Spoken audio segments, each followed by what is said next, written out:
Beneath the shadowed veil of Ming Dynasty China, hell was not fire and brimstone. It was bureaucracy. Picture this, a vast subterranean empire of ghost judges, spectral scribes, and infernal bailiffs, all scribbling ceaselessly in ink-black ledgers. Here, the condemned were not merely tortured. They were audited. Their crimes were documented with obsessive precision, their sins weighed on celestial scales balanced against stacks of ghostly paperwork. The unlucky were dragged through 10 courts of hell where clerks outnumbered demons, and every punishment had its own official record. But this wasn't just myth. In Ming China, these nightmarish visions were more than folklore, they were policy. The government actively promoted visions of this afterlife as a form of moral control. Monks sold hell passports. Families bribed ghost officials. Entire industries thrived on navigating the afterlife's red tape. What if your eternity hinged not on divine judgment, but your ability to navigate a cosmic bureaucracy? Welcome to the hell courts of Ming China, a place where the afterlife mirrored the empire, cold, calculated, and ruthlessly organized.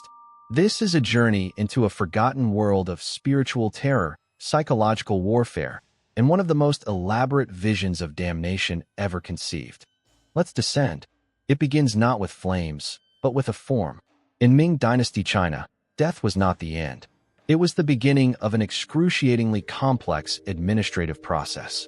The soul, upon exiting the body, was not swept away by angels or demons. Instead, it was processed, filed, stamped, entered into the great cosmic bureaucracy that governed the fate of every departed being. This wasn't mere metaphor. In the cultural and religious imagination of the time, the afterlife was structured like an imperial court, only far more unforgiving. Just like the vast, sprawling institutions that controlled the lives of the living, the realm of the dead was managed by layers upon layers of celestial officials. Each had a title, each had a role, and each expected obedience. The model was startlingly similar to that of the earthly Ming administration.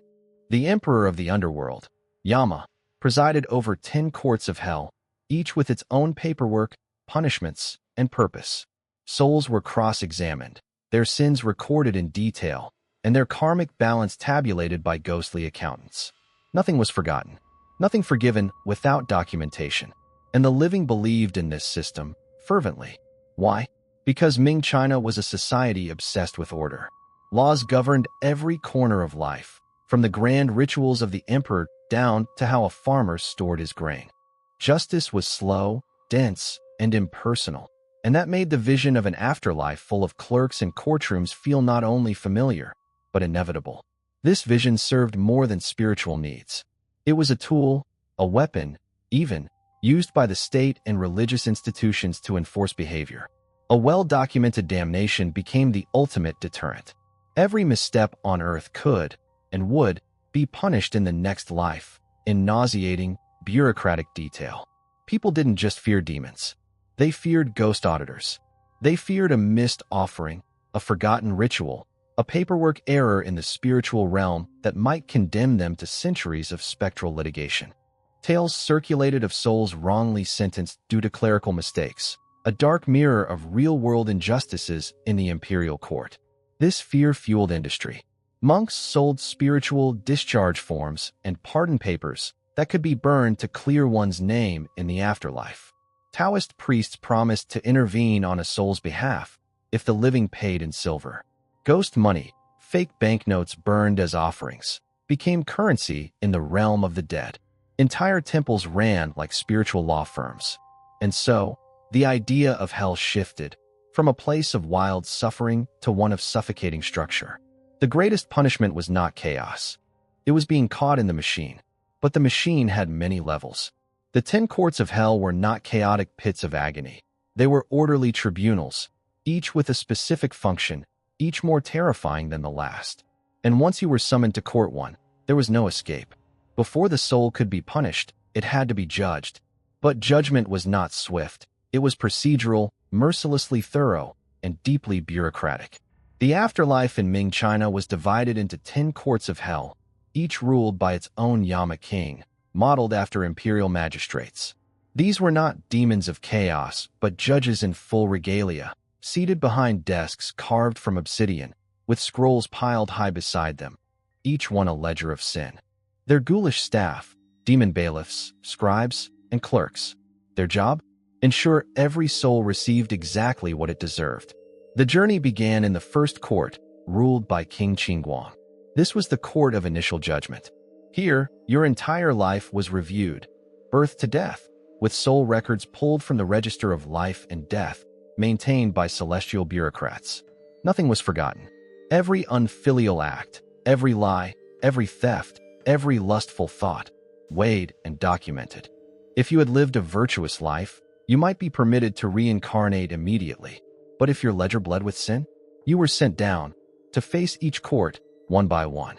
The second court, presided over by King Chujiang, punished liars, adulterers, and the corrupt. Tortures were poetic, tongues ripped out, bodies sawn in half, intestines pulled through the mouth, all symbolizing the moral crimes of speech and deceit. Next came the third court, under King Songdi, which dealt with disobedience, disrespect, and the breaking of social roles. Children who disrespected their parents, officials who abused power, wives who abandoned husbands, all suffered ritualistic penalties to correct their deviance. Each court escalated in horror and specificity. The fourth court dealt with theft and fraud. Souls had their hands severed and eyes gouged. The fifth court tormented murderers and those who caused unjust deaths. The sixth court punished those who disrespected sacred texts or engaged in blasphemy. The seventh and eighth courts judged crimes of sexual immorality and social betrayal, with increasingly grotesque punishments. The ninth court dragged souls through icy hells and fiery pits, purging them of hatred and jealousy. And finally, the 10th court, ruled by King Zhuanluan, was the office of reincarnation. Here, you drank the soup of forgetfulness, brewed by Lady Ming, to erase memory before rebirth. But not all souls made it this far. Some were so steeped in sin, so irredeemably corrupt, that they were sentenced to eternal damnation. Others were assigned to rebirths so degrading, as pigs, insects, or crippled beggars, that it was considered a punishment in itself. Each court was a step deeper into damnation, but it was all orderly, structured, filed. Everything had a rule. Even hell had laws. And they were enforced with a level of obsessive documentation that mirrored the imperial Ming state. This wasn't just storytelling. These courts were painted in temples, described in religious texts, and enacted in folk rituals. Children memorized their names. Elders feared their verdicts. The afterlife was a court system, and every living person was already a defendant. What made this vision more terrifying wasn't just the torture, but that it made sense. Every horror had justification. Every act of brutality, a footnote. And behind it all was the chilling belief that heaven's justice worked not by mercy, but by ledger. Yet these ghostly courts didn't run on judgment alone. They required staff, enforcers, record keepers, and some were worse than demons. The afterlife was not empty. It was overstaffed. In the 10 courts of hell, judgment wasn't simply delivered by omnipotent deities. It was enforced, documented, and archived by an army of supernatural officials. These were the ghost judges, demon bailiffs, celestial scribes, and soul bureaucrats who turned moral reckoning into a logistical nightmare. Let's start with the ghost judges, also known as Yanluo Wang's magistrates. These weren't frothing monsters. They resembled human civil servants, stern-faced, robed in official garb, holding brushes rather than swords. In countless scrolls and temple murals, they're shown surrounded by ink pots, records, and towering files of sin. Their function? Pure accountability. They didn't just punish. They administered punishment based on precedent, ritual law, and recorded offenses. They were the embodiment of Ming China's obsession with hierarchical governance. Each had an official title. Each operated within the divine mandate of the Emperor of Hell. And each believed, without irony, in due process, however horrifying the outcome. Then came the scribes, hunched over bamboo scrolls, ink-black talons scratching across ghost paper. These entities were tasked with transcribing every event of your life, your thoughts, dreams, and intentions. These records, it was believed, were sent from the land of the living to the underworld in real time, like divine surveillance reports. Even your unspoken sins were written down. Next were the demon bailiffs, brutal enforcers who carried out the sentences. Unlike the judges or scribes, these beings were grotesque and terrifying. Ox-headed giants with flaming whips, bird-faced executioners with talons for hands. They didn't ask questions. They didn't read files. They simply dragged souls from one torture chamber to the next, acting on orders signed in blood and sealed with celestial stamps. There was also a role known as the soul registrar, a spectral figure often depicted holding the register of births and deaths. This entity controlled the very flow of life and reincarnation, managing the cosmic calendar. It was said that when the registrar crossed your name out of the living book, your spirit began its descent to the courts below. Every function had an official. Every official had a rank. Even the animals of the underworld, hellhounds, serpents, giant centipedes, were said to be classified by their purpose. Some were used in tortures. Others patrolled infernal prisons. Their tasks were spelled out in sacred texts like the Jade Record and the Scripture on the Ten Kings, handbooks that read like spiritual bureaucratic manuals. But this machinery didn't just punish. It processed. Reincarnation wasn't granted freely. It was approved. A judge had to sign off. A file had to be closed. A document had to be marked. Sin redeemed. And until then, the soul was detained, stuck in one of the 18 levels of hell, cycling endlessly through agony. Because the most terrifying part of the ghost bureaucracy wasn't the torture, it was the waiting, the appeals, the chance that your file would be lost, your case misfiled, your fate delayed for centuries. Hell wasn't just punishment. It was red tape that never ended. And if that sounds familiar, it should. Ming officials deliberately mirrored this vision on their own earthly government. The afterlife was made to feel real because it looked like the world people already lived in. A cold, faceless institution that knew your name, had your record, and didn't care if you screamed. But the journey didn't start in the courts. It started the moment you died. And the process that awaited was far more terrifying than flames. In Ming China, death was not sudden.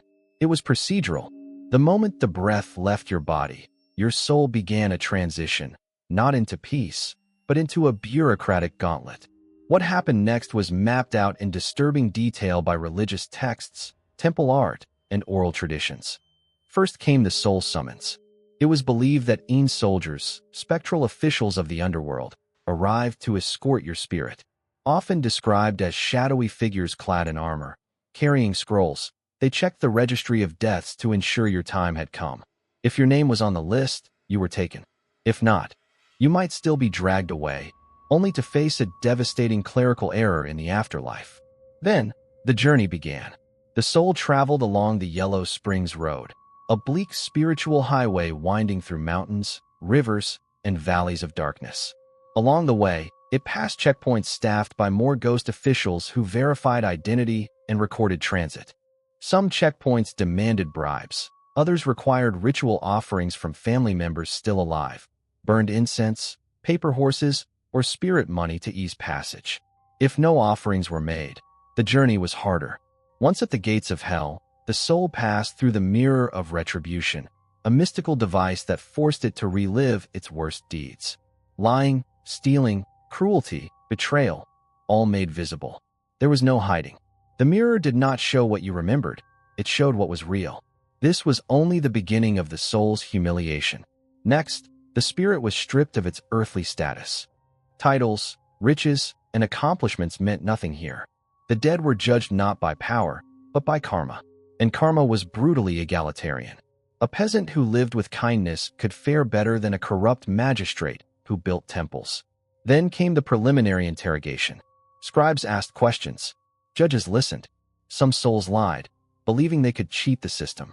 But the records, spiritual and exact, always told the truth. It was said that every sin created a mark on the body of the soul. These marks were invisible in life, but unmistakable in death. Torturers used them like maps. What's more chilling, these descriptions weren't just metaphor. Families believed them. They hired monks to perform rituals that would ease this transition.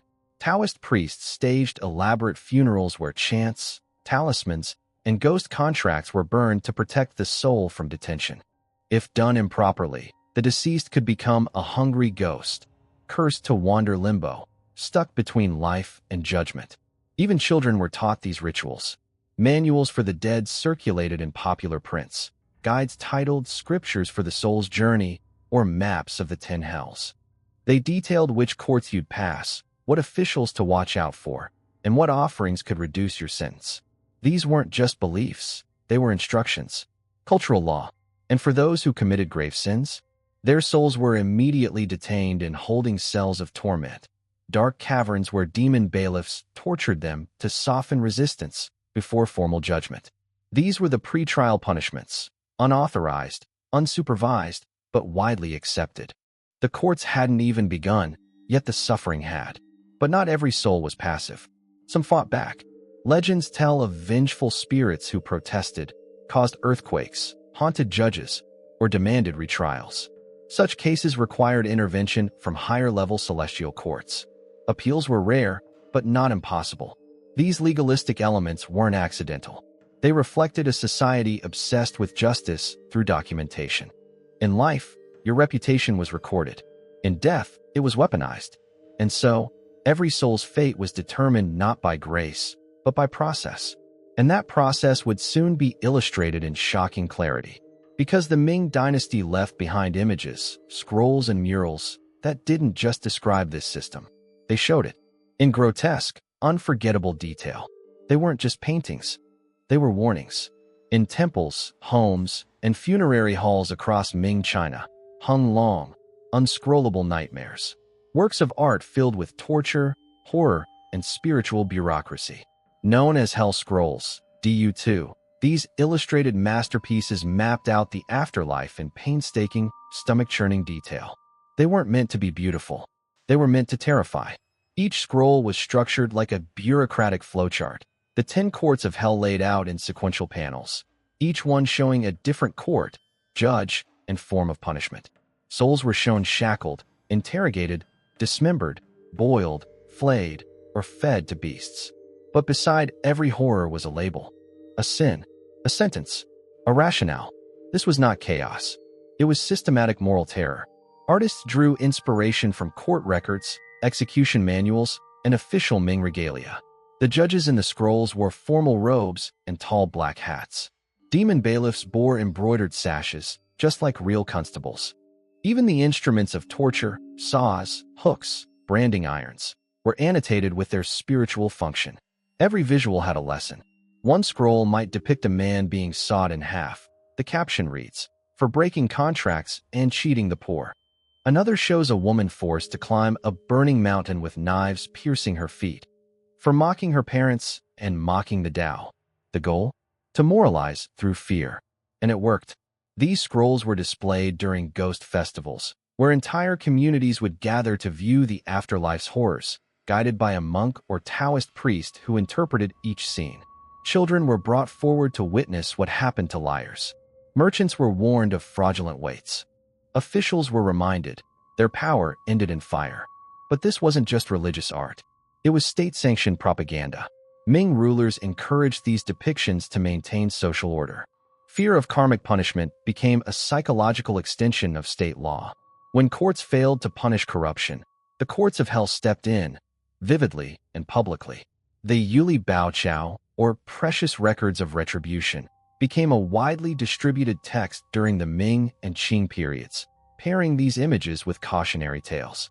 Each tale followed a simple structure: sin, death, hell, torment, eventual reincarnation, either as a beast, a beggar, or if lucky, a lowly human.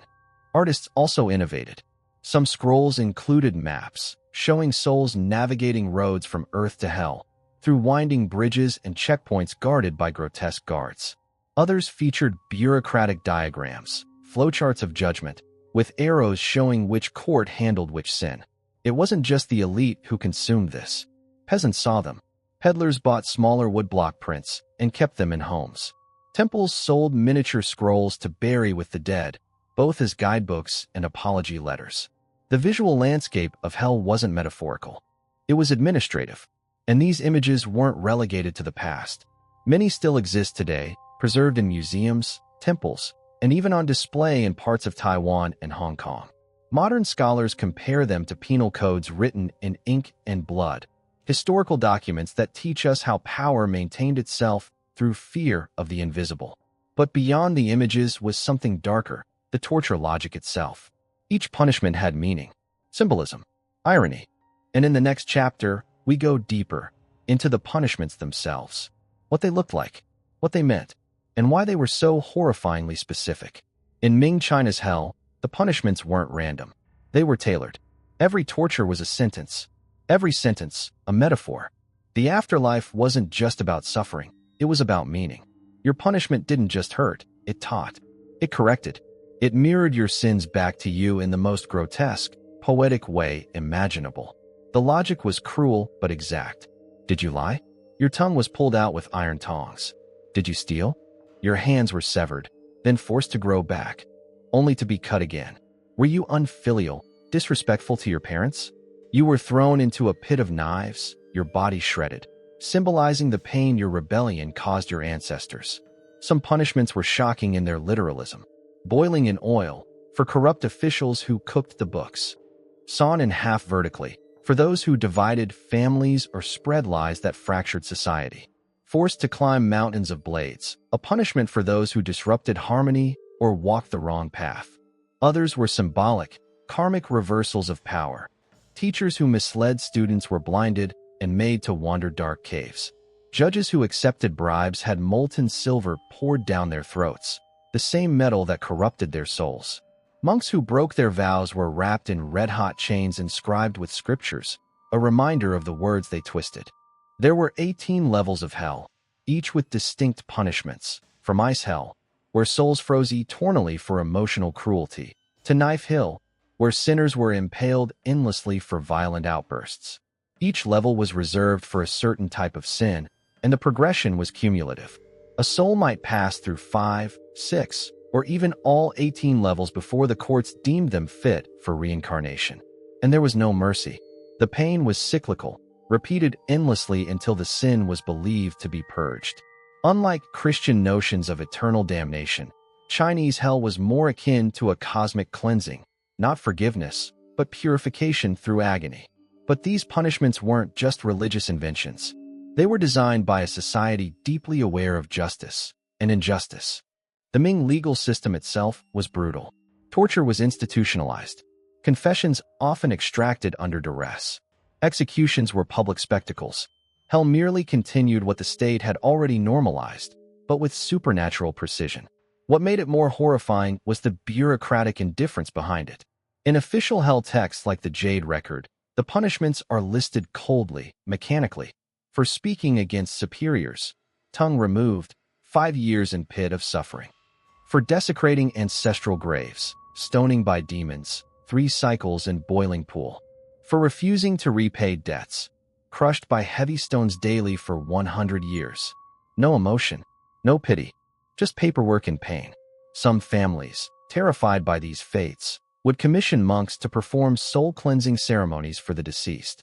These rituals, involving chants, offerings, and symbolic washing, were believed to reduce time in hell or even erase one's record entirely. It was a form of spiritual lobbying, an attempt to bypass the system by ritual bribery. But the truth was grim. If your file was thick, your fate was sealed. And if your sins were severe, there was one place you feared most: a purgatory of ledgers, chains, and punishment without end. A prison where karma never balanced. But what if you could pay your way out? What if the living could intervene? They could, and they did, with money. In the world of the living, power meant everything. But in the world of the dead, only balance mattered.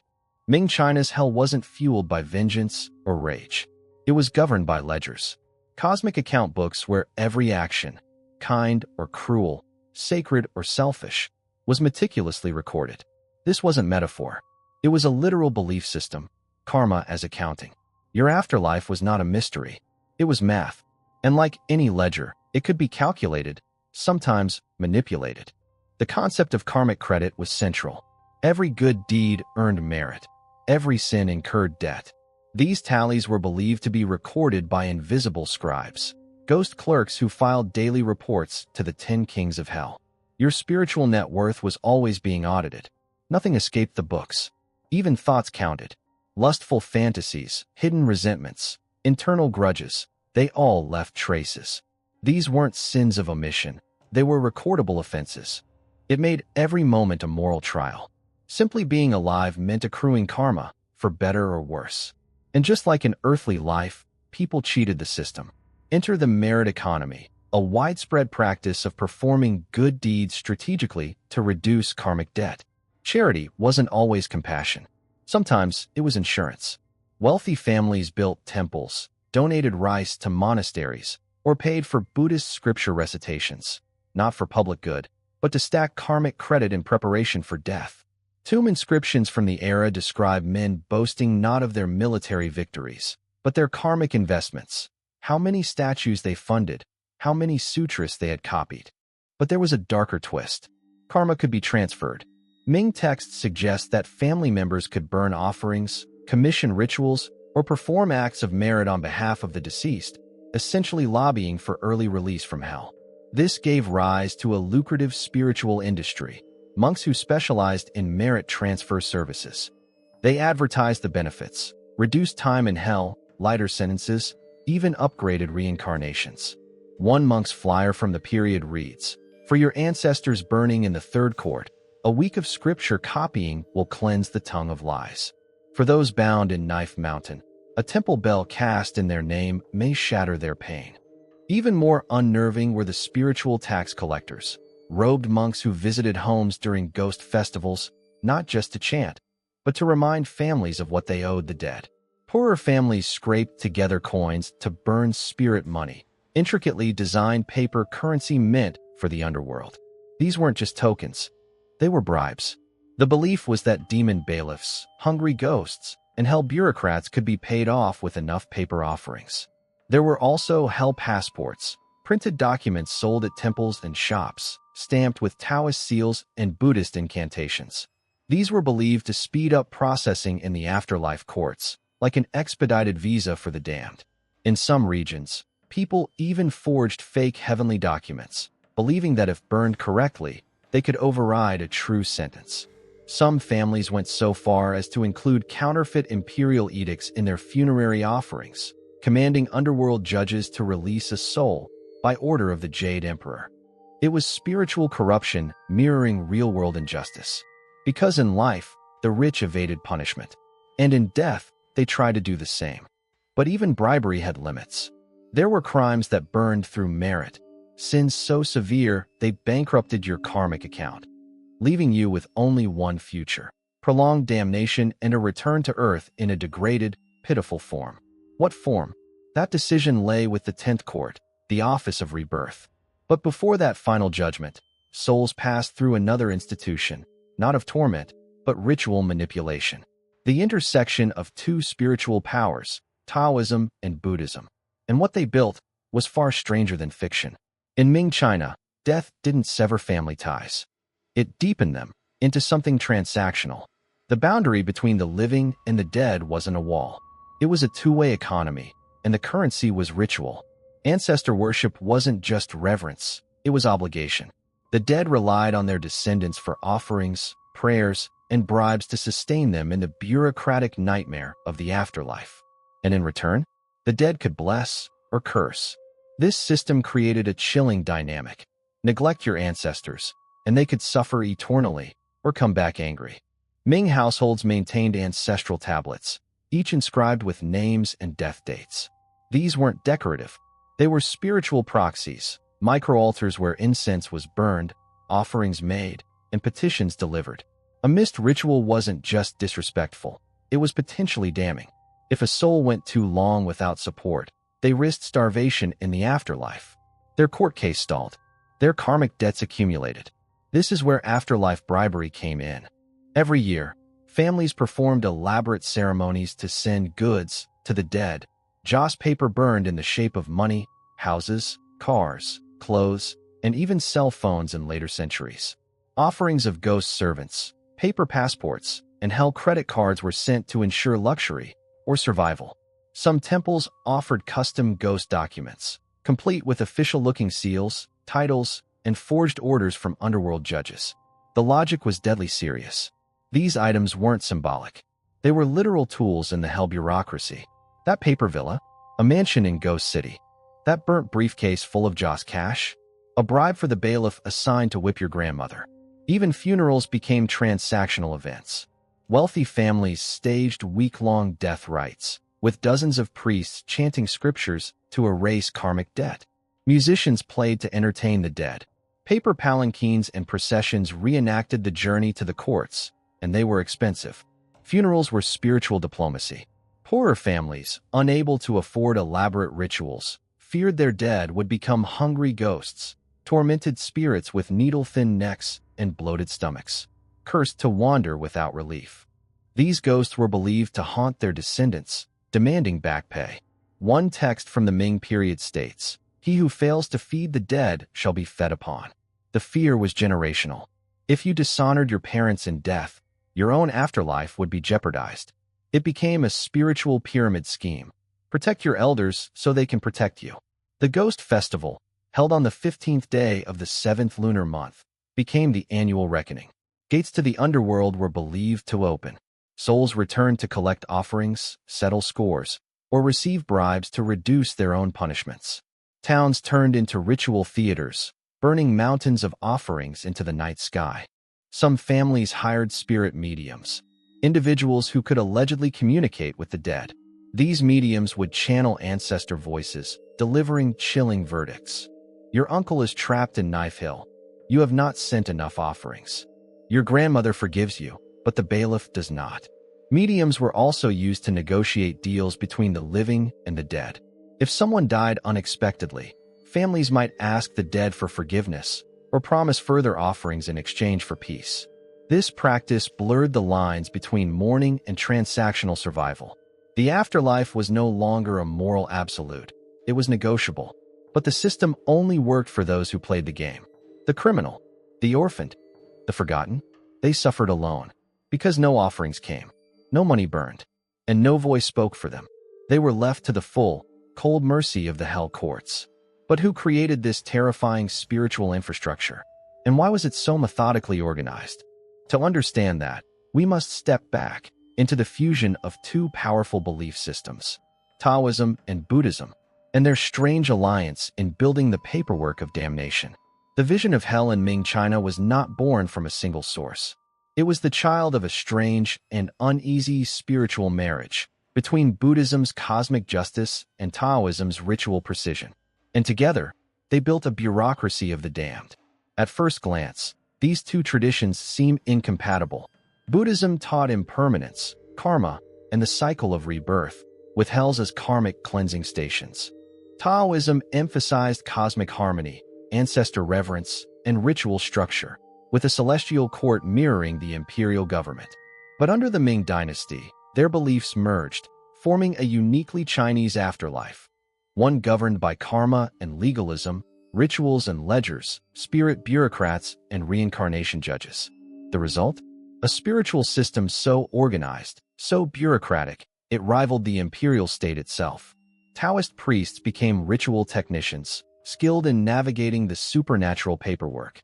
They performed ceremonies to deliver petitions to the underworld, cleanse ancestral sins, stamp symbolic documents, with heavenly seals, burn edicts commanding ghost officials to release detained souls. Taoist temples were filled with spirit registers, ritual instruments, and manuals on summoning underworld judges. These weren't symbolic. They were used like legal documents, meant to influence actual events in the afterlife. One famous Taoist rite, the water and land ceremony, was designed to rescue souls trapped in suffering.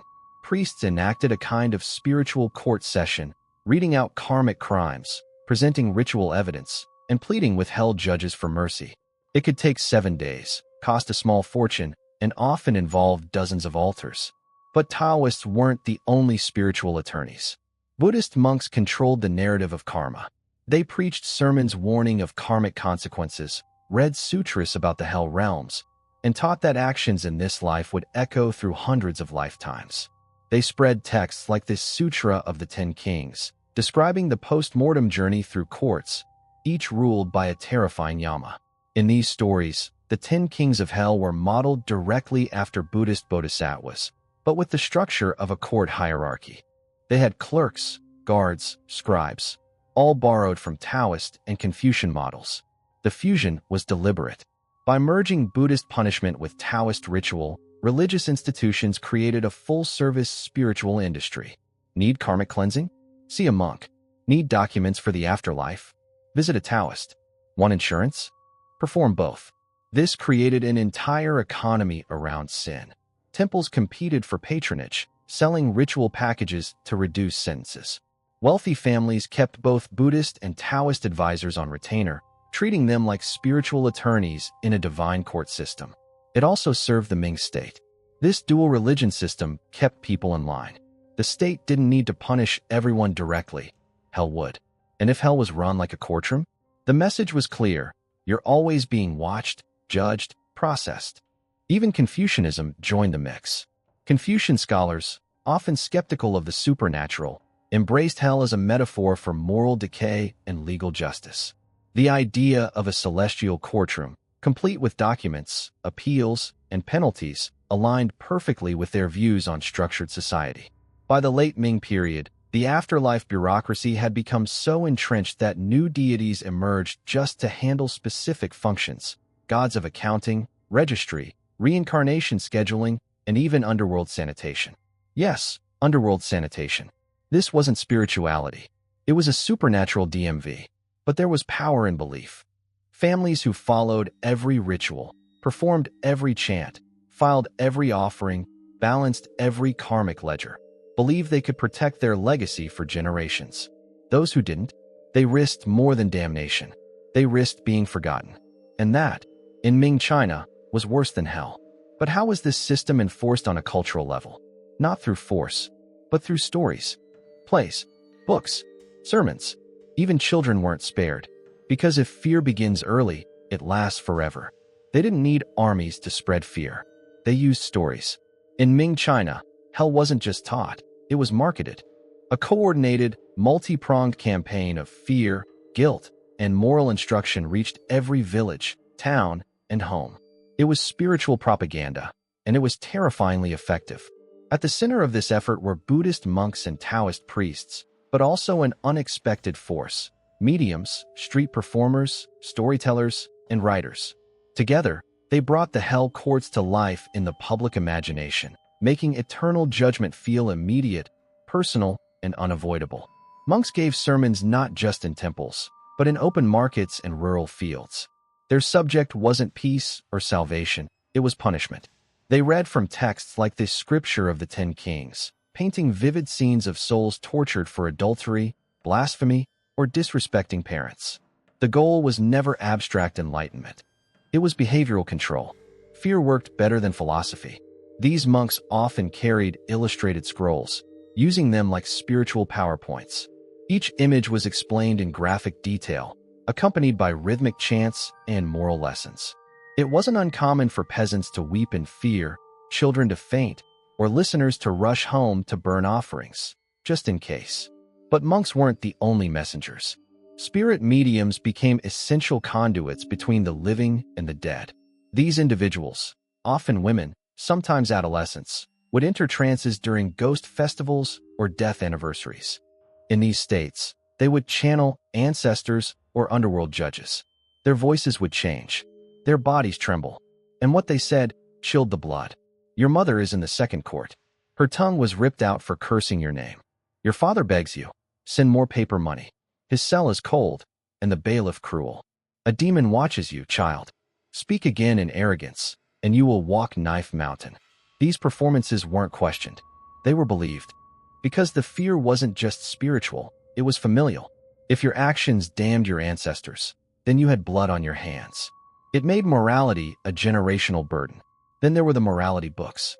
During the Ming and Qing dynasties, texts called Shanshu, or books of virtue, were mass-printed and distributed by the tens of thousands.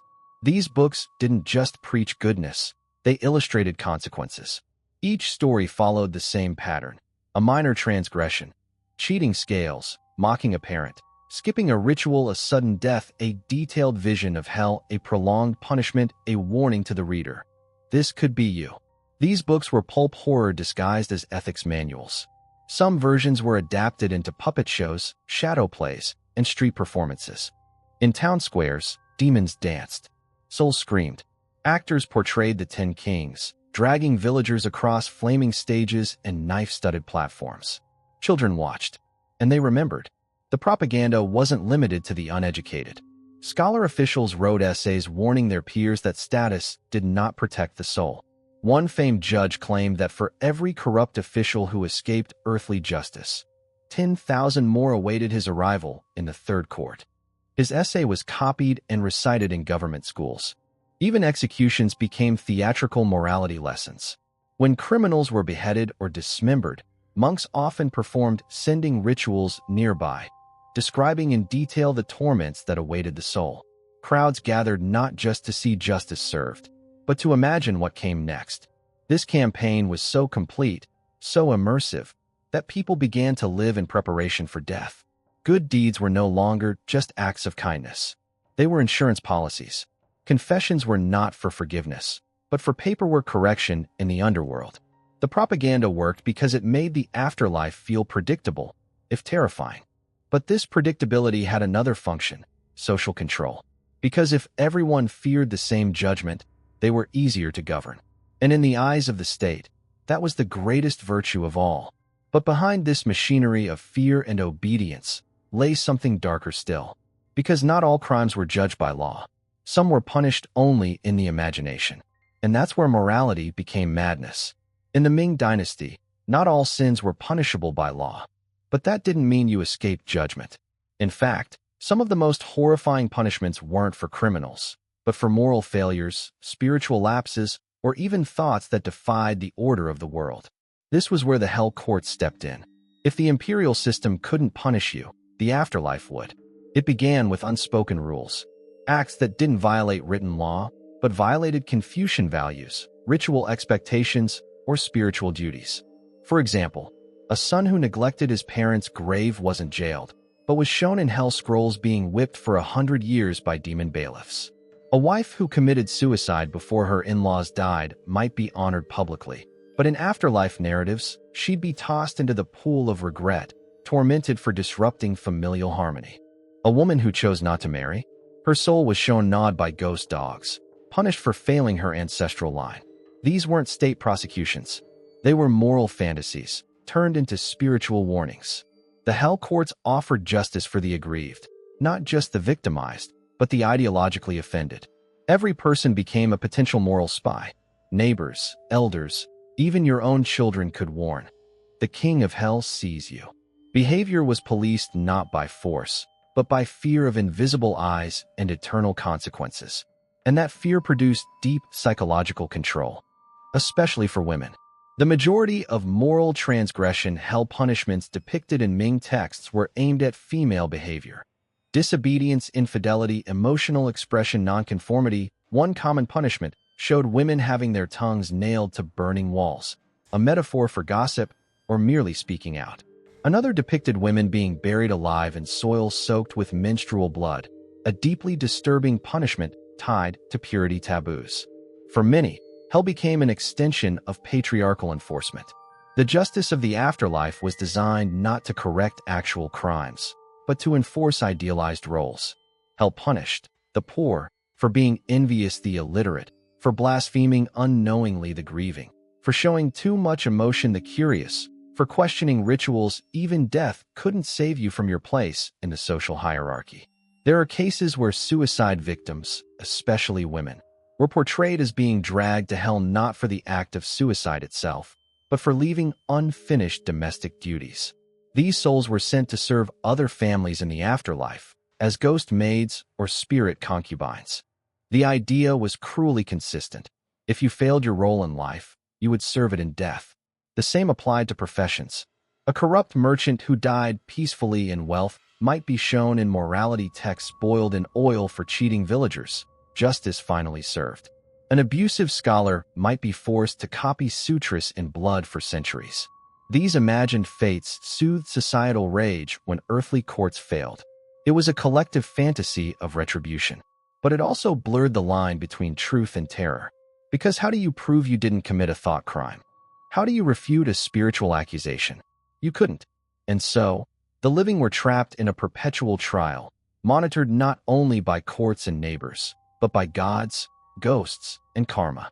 This system of punishment without crime, accusation without defense, turned moral living into a minefield. Every action, every silence, every failure to perform a ritual correctly became a potential mark in your karmic record. And to ensure these ideas endured, they were embedded in childhood. Because if you plant fear early, it blooms forever.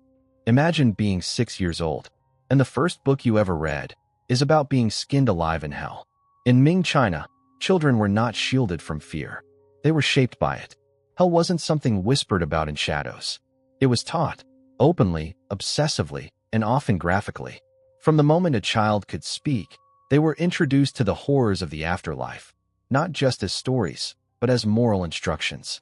Sin, punishment, karma, all were embedded into the nursery rhyme, the bedtime story, the classroom chant.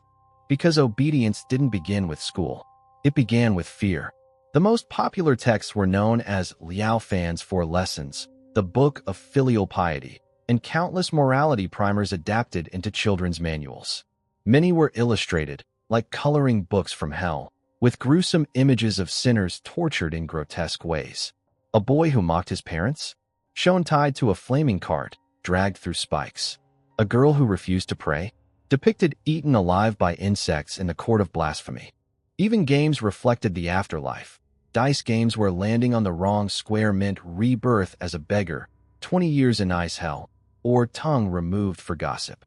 These weren't just diversions, they were educational simulations. Parents, teachers, and monks used these tools without hesitation. Why? Because the world was dangerous. Death was unpredictable, and virtue, or punishment, might come at any moment. It wasn't unusual for children to be taken to hell temples, where dioramas, statues, and murals depicted the punishments of the damned. Life-sized figures showed bloodied sinners being dismembered, beheaded, crushed by rocks, or stuffed into iron maidens. These weren't fictional horror houses, they were considered moral classrooms. One observer from the late Ming period described a 10-year-old boy screaming at the sight of a statue with its intestines hanging out. The monk beside him smiled and said, "He will remember not to steal his brother's food." The logic was simple. Fear teaches faster than reason. Schools often reinforced these lessons with daily moral recitations. Children memorized phrases like, "A disrespectful child will not escape the third court. Speak no lies, lest the iron hook tear your lips. The mirror of hell sees all." These were not exaggerated warnings. They were treated as universal truths. This indoctrination created an early moral surveillance mindset, a belief that invisible forces were always watching, always recording. Children were told that even if parents forgave them, the underworld never would. But there was an even deeper psychological effect. Shame became eternal. Even private emotions, jealousy, laziness, impure thoughts, were said to leave spiritual fingerprints. Kids grew up believing their dreams were being audited, their conscience a live wire to the ghost scribes of hell. For girls, the pressure was even more severe. Books taught them that disobedience led to rebirth as a crippled servant. Vanity condemned them to hell of burning mirrors. Defiance brought marriage to a demon in the sixth court. One children's morality play from the period featured a dead girl, weeping as she was punished for not weaving clothes fast enough. Her ghost narrates her torment to a live child on stage. The play ends with both audience and cast chanting a vow to never bring shame to family again. Fear wasn't just a deterrent. It was a training tool. It molded compliant citizens, obedient daughters, reverent sons, and a culture where the most powerful stories weren't about life, but about what happens after. But sometimes, fear needed to be dramatized. Not in books, not in temples, but in blood-soaked operas and nightmarish stage plays. Because when morality is boring, theater makes it unforgettable. Even in death, you could still sign a contract. And in some cases, you had to. Ming China's afterlife wasn't just structured by laws and ledgers. It was bound by contracts, ritual oaths, and terrifying obligations that extended beyond the grave. The dead, like the living, were still entangled in a web of social duties.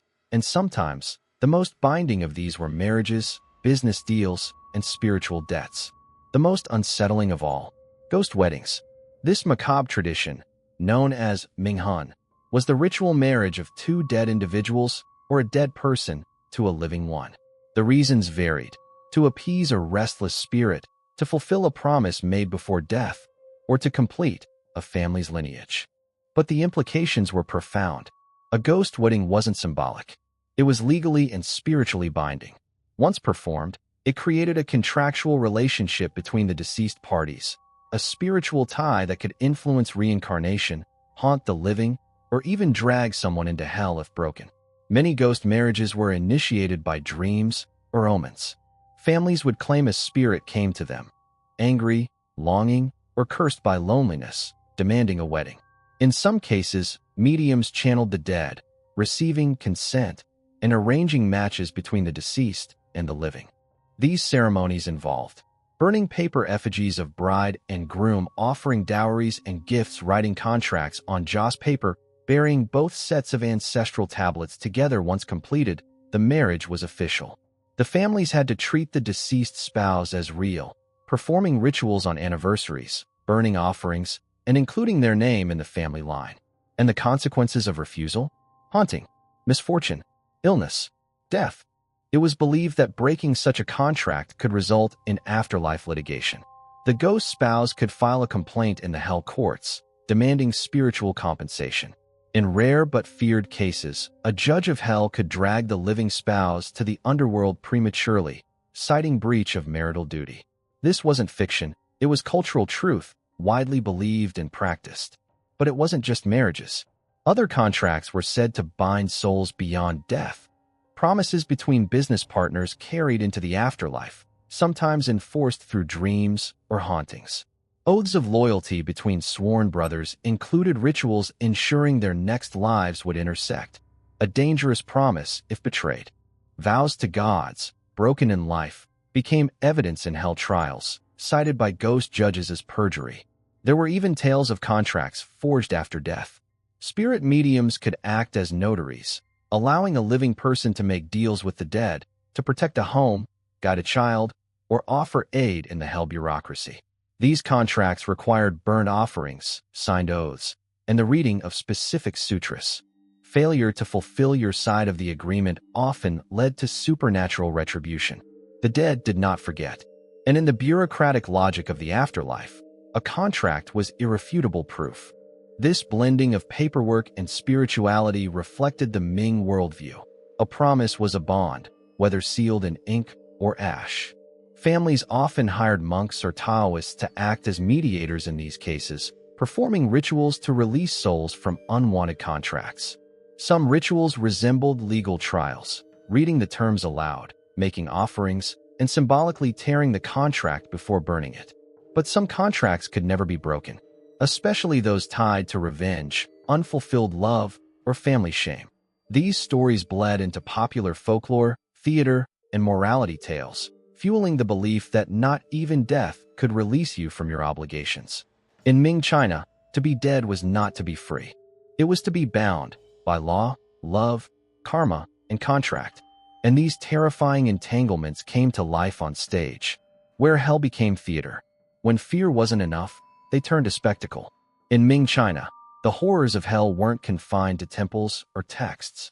They were performed, live, loud, and terrifying. Through operas, shadow plays, and street dramas, the bureaucracy of damnation became theatrical reality, a form of mass moral education disguised as entertainment. This wasn't subtle. It was blood-soaked pageantry. Traveling troupes performed tales of sinners dragged to the 10 courts, complete with grotesque costumes, demonic masks, and shrieking souls. Audiences didn't just watch. They witnessed karmic judgment unfold before their eyes, often right in front of temples, ancestral shrines, or in open-air marketplaces. The most popular genre? Baoan, or precious scrolls, narrative performances that combined religious storytelling, chants, and morality tales into scripted dramas. These weren't passive. They were participatory. Spectators wept, screamed, and threw joss paper as actors were condemned, tortured, and sometimes saved. These plays often followed a strict arc. A life of sin, a sudden death, a terrifying trial in the hell courts, graphic punishment, a last-minute act of redemption, or eternal damnation. Each step was dramatized. Torture scenes were choreographed for maximum impact. Tongues yanked out on stage using sleight of hand, and fake blood iron hooks dragging souls into pits as smoke and gongs filled the air. Ghost judges seated on thrones, pounding scrolls and reading ledgers aloud in booming voices for children. These shows were unforgettable. For adults, they were cautionary tales made flesh. Stage design often mirrored hell scrolls, visual panels showing the 10 courts, labeled with the crimes punished in each. Every actor wore a placard: liar, adulterer, bribe taker, blasphemer. This wasn't just drama, it was judicial theater. During major festivals, like Zhongyuan Jie Ghost Festival, entire towns would build temporary stages to reenact underworld court trials. Monks blessed the audience. Mediums warned of watching ghosts. The plays became rituals, not just performances. What made them truly terrifying was the reality they claimed to represent. Audiences believed these stories weren't fiction, but historical, that the actors were merely portraying what awaited all who strayed. Many troupes advertised their performances as verified by the scriptures, citing Buddhist and Taoist texts to prove their accuracy. One traveling troupe, famous in 16th century Sichuan, claimed its lead actor had once died, gone to hell, and returned, now acting out what he had seen as a warning to others. People traveled miles to see him perform. Mothers brought children to scare the evil out of them. But even beyond public theater, private rituals used drama. In elite households, ritual dramas were commissioned for funerals. These weren't open to the public. They were performed in courtyards, watched by families hoping to guide the dead through the hell courts and earn karmic points. The actors were spiritual surrogates, playing the roles of underworld officials negotiating clemency for the soul in question. It was believed that if the drama moved the gods, the dead might be spared. Theater thus became a strange intersection of religion, law, and imagination, a way to see the invisible and believe it real. But what happens when belief lingers? When bureaucracy survives? In ghost money? In ancestor tablets? In fake IDs burned to underworld officials? Because even centuries later, hell's paperwork hasn't disappeared. It's evolved. Centuries have passed since the Ming dynasty collapsed. Empires fell. Rulers changed. But the paperwork of damnation survived. In modern Chinese culture, and throughout East and Southeast Asia, remnants of the hell bureaucracy remain woven into daily life. Not as superstition, but as ritual, commerce, and even comedy. Start with the paper economy of the dead. Every ghost festival, millions of people still burn joss paper. Not just ancient scrolls or spirit money, but hell passports, death certificates, driver's licenses, credit cards, even luxury brand goods made from paper. In Hong Kong, it's not unusual to find ghost offerings in the shape of Apple iPhones, designer handbags, or even Wi-Fi routers, complete with the label, "For use in the afterlife only." The logic remains chillingly consistent. The dead still need documents, still need access. And somewhere, out there, ghost officials are still stamping papers. Entire businesses exist to produce these items. You can buy hell banknotes in denominations of 10 billion, emblazoned with the Bank of Hell seal and the face of Yama, king of the underworld. Some designs include QR codes, a surreal blend of ancient terror and digital age fantasy. It's no longer just belief. It's a consumer ritual, passed through generations. But the echoes don't stop at the burning pit. They've moved into popular media. Modern Chinese horror films often feature bureaucratic hellscapes, demon clerks, soul judges, and administrative purgatories. In Taiwan, temple exhibits recreate the 10 courts of hell with animatronic sinners screaming in agony. Children still walk through these exhibitions, wide-eyed, silent, absorbing the consequences of disobedience. Even TV comedies and soap operas have embraced the trope. One popular show featured a corrupt politician forced to stand trial in hell's courtroom, defending his bribes to a stone-faced judge with demon bailiffs rolling scrolls beside him. Audiences laughed, but the fear was real, because the idea never left. The moral DNA of the hell courts, judgment, documentation, karmic retribution, was so deeply embedded in the culture that it simply adapted. It exists now in the unspoken guilt of skipping ancestral offerings, in the whisper that grandfather is watching, in the burning of ghost iPads to keep grandma connected. Some younger generations may dismiss it, But during funeral rites, even skeptics follow tradition. Because no one wants to leave their ancestors unprepared. No one wants their name forgotten. And so, the hell bureaucracy lives on, not just in rituals, but in the architecture of morality. It remains a shadow system, a reminder that even in death, you are not free from the ledger. It tells us something universal, that societies will always imagine justice, especially where real-world justice fails. And when systems of power fail the living, people build systems of fear for the dead. Perhaps the most terrifying idea of all isn't a pit of fire. It's a filing cabinet, and your name inside it. What if hell wasn't chaos, but control? What if your eternity wasn't decided by mercy or wrath, but by paperwork, scrolls, and silent ghost scribes logging your every flaw? The hell courts of Ming China weren't just spiritual mythology. They were a chilling reflection of the world that created them, a society obsessed with hierarchy, surveillance, obedience, and ritual. They took the cold machinery of the state and projected it onto the cosmos, creating an afterlife more terrifying than fire, a system you couldn't escape because you already lived in it. Through temples, scrolls, stories, and stage plays, this vision infected the imagination of generations, teaching children to fear invisible audits, teaching adults that no sin goes unnoticed, and teaching the poor that even in death, debt follows. And though empires fall, the structure endures. In ghost weddings, in paper iPhones, in billion-dollar notes burned in alleyways. Because deep down, we still believe, or at least fear, that someone's watching. Somewhere, in a dark, unending archive. Your file is growing thicker. If this story haunted you, let us know in the comments. For more terrifying tales from history's forgotten corners, subscribe, hit like, and watch the next story now. We explore the places no one dares to go, and the truths most are afraid to confront. Because the past isn't dead, it's just filed away.